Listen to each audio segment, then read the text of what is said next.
कुणाचं लेखन व माय मग कुणी नाही केलं भलं व माय अगं दिल्लीचं दालन फुलं व माय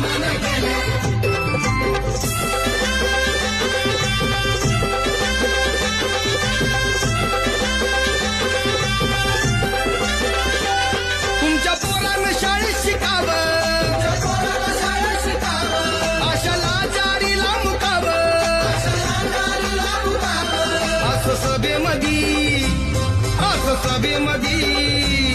असं सभेमधी भाषण व माय